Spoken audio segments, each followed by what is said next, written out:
여러분 안녕하십니까? 뉴스데스크 제주입니다. 제주도가 고강도 사회적 거리 두기를 연장하기로 했습니다. 원희룡 지사는 이달 말부터 시작되는 황금 연휴 기간 관광객이 급증할 가능성이 높다며 강화된 방역 기조를 유지하겠다고 밝혔습니다. 특히 외부 확진자 유입에 대비해 현재 해외 방문 이력자와 유증상자를 대상으로 하는 코로나19 진단 검사 범위를 확대하는 방안도 검토 중입니다. 한편 정부도 다음 달 5일까지 사회적 거리 두기를 연장하기로 했습니다. 제주도의 재난긴급생활지원금 지급 절차가 내일부터 시작됩니다. 신청은 온라인과 읍면동 주민센터에서 다음 달 22일까지 가능하며 온라인은 내일부터, 주민센터는 27일부터 시작됩니다. 하지만 다음 달 8일까지는 신청 폭주와 처리 지연을 막기 위해 공적 마스크 판매처럼 오부제로 운영되고 제주도청 홈페이지와 인터넷 행복드림 포털을 통해 지원 대상 여부 확인과 온라인 신청을 할 수 있습니다. 전체 지원 대상은 중위소득 100%인 도내 17만 가구로 가구별 20만 원에서 50만 원이 지원되며 제주도는 신청 5일 안에 지급한다는 계획입니다.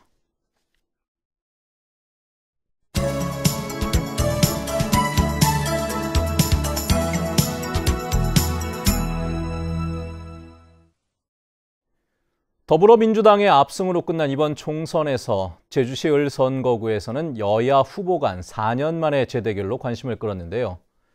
이번 리턴 매치에서 승리해 재선 의원이 된 오영훈 당선인을 뉴스 주민에서 만나봤습니다.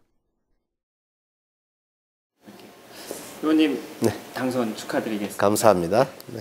이번 선거운동 굉장히 이번에도 네. 힘드셨다고 생각이 드는데 네. 그래도 이번에 선거 임하시면서 이번에 내가 당선이 다시 될 것 같다. 네. 감이 오셨던 적이 혹시 있으셨어요? 아마 공식 선거운동이 시작되고 한 일주일 후쯤인데요. 제가 오영훈 TV 유튜브 방송을 생중계를 했던 적이 있어요. 야외 생중계를. 근데 그때 참여했던 많은 시민들 그리고 또 5일장을 찾았던 구자 주민분들의 반응?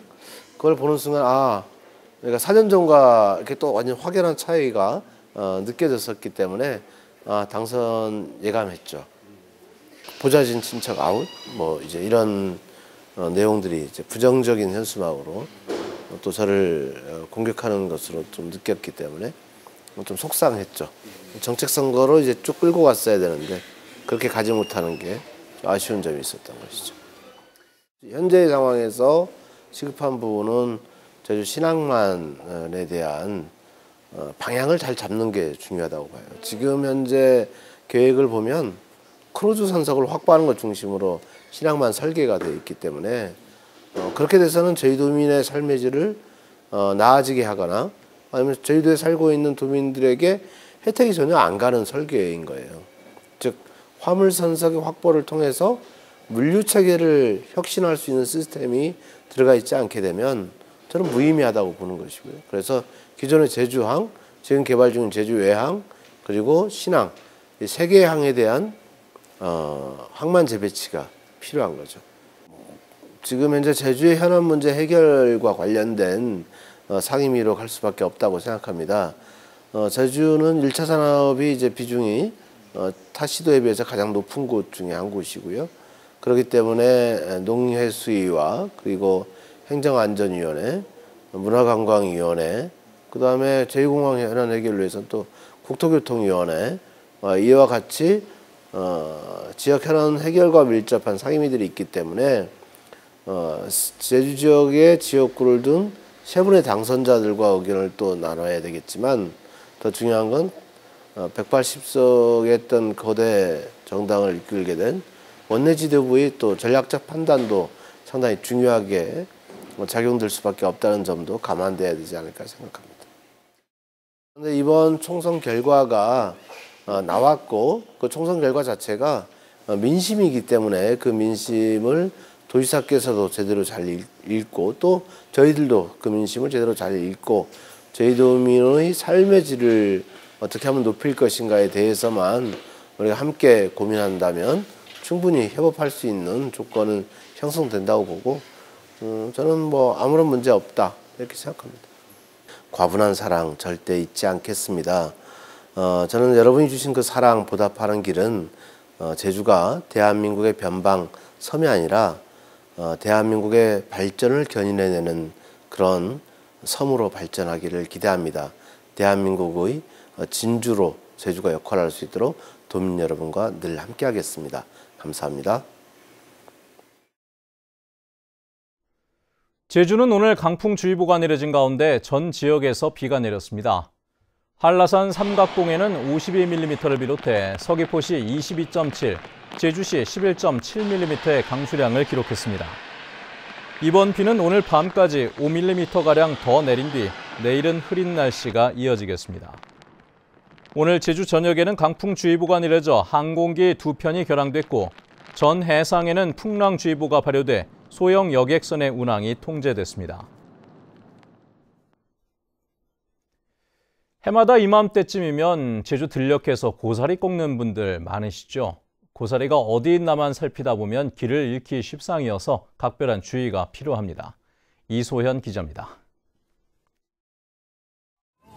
소방대원이 모포에 덮인 할머니를 업고 중산간 목장을 내려옵니다. 고사리를 꺾다 길을 잃고 들녘을 헤매이다 가족들의 신고로 11시간 만에 구조됐습니다. 할머니 이름이 어떻게 되세요? 인근 마을에서도 고사리를 채취하러 혼자 길을 나섰던 70대가 숨진 채 발견되기도 했습니다. 사회적 거리두기가 있어가지고 그러다 보니까 일행과 동행을 할 수 없어가지고 나홀로로 나와가지고 고사리 채취를 하다 보니까 실종자가 많은 것 같습니다. 고사리가 한창 올라오는 철을 맞아 고사리를 꺾으러 나섰다 길을 잃고 사고로 이어지는 경우가 늘고 있습니다. 고사리를 찾기 위해 들녘을 헤매이다 일행과 떨어지거나 땅만 보고 가다 방향 감각을 잃는 경우가 많기 때문입니다. 고사리만 꺾다 보니까 그냥 그것만 따라서 가다 보면은 막 저기 고사리 막 꺾다 보면 진짜로 막 그냥 곱속으로 들어가 길 잃어본 사람 하마시. 올 들어 소방본부에 접수된 고사리계 길 잃음 사고는 모두 18건. 특히 오름과 곧자왈이 많은 구자와 표선 등 동부 지역의 길 잃음 사고가 집중되면서 경찰은 위치를 나타낼 수 있는 대형 리본과 현수막을 설치했습니다. 홍보물에마다 그 특정 번호가 있습니다. 특정 번호 해가지고 그 조난객의 위치를 쉽게 특정할 수 있어가지고 조기에 실종자를 구조할 수 있습니다.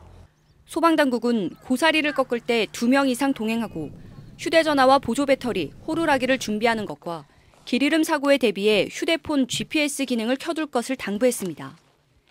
MBC 뉴스 이소연입니다. 제381회 제주도 의회 임시회가 내일부터 오는 29일까지 10일 동안 열립니다. 이번 임시회에서는 원희룡 도지사와 이성문 도교육감을 상대로 제2공항 갈등 해소 대책과 코로나19 극복을 위한 지원 방안, 드림타워 준공에 따른 교통과 하수처리 계획 등에 대한 도정 질문과 교육 행정 질문이 이루어집니다. 또 대정읍 송악산 뉴 오션타운 조성 사업과 대정 해상풍력발전 시범지구 지정, 농민수당 지원 조례 등 각종 동의안과 조례 심사가 예정돼 있습니다. 제주 여행 후 확진 판정을 받은 이른바 강남 모녀를 처벌해달라는 청와대 국민청원이 20만 명을 넘어섰습니다. 청와대 국민청원은 지난달 27일 등록돼 하루 만에 10만 명을 돌파했으며 24일 만인 오늘 오전 20만 명 이상이 처벌에 동의했습니다. 이들은 해외여행 입국자 자가격리 권고를 무시하고 지난달 4박 5일 동안 제주를 여행한 뒤 서울에서 확진 판정을 받았는데 제주도는 20여 개 업체가 피해를 입었다며 1억 원대 손해배상 청구 소송을 제기했습니다. 제주지방해양경찰청은 새로운 국산 중형 헬기인 흰수리를 취항시켰습니다. 흰수리의 항속거리는 최대 650km로 3시간 반 동안 하늘에 떠 있을 수 있고 고성능 탐색 레이더와 광학 탐지 장치, 구조용 호이스트 등을 장착해 야간에도 해상 수색과 인명 구조가 가능하며 14명까지 탈 수 있어 해양 사고가 잦은 제주 해역의 구조 활동에 큰 역할을 할 것으로 보입니다. 어제 저녁 8시 10분쯤 제주시 한경면의 한 비닐하우스 창고에서 불이 나 보관 중이던 농자재와 가재 도구 등을 태워 소방서 추산 300여만 원의 재산 피해가 났습니다. 소방당국은 전기 배선이 끊겨 불이 난 것으로 보고 창고 주인 등을 상대로 정확한 화재 원인을 조사하고 있습니다. 소상공인들의 고통 분담을 위한 제주 지역 착한 임대료 수혜 점포가 전국 상위권인 것으로 나타났습니다. 뉴스데스크 제주였습니다. 여러분 고맙습니다.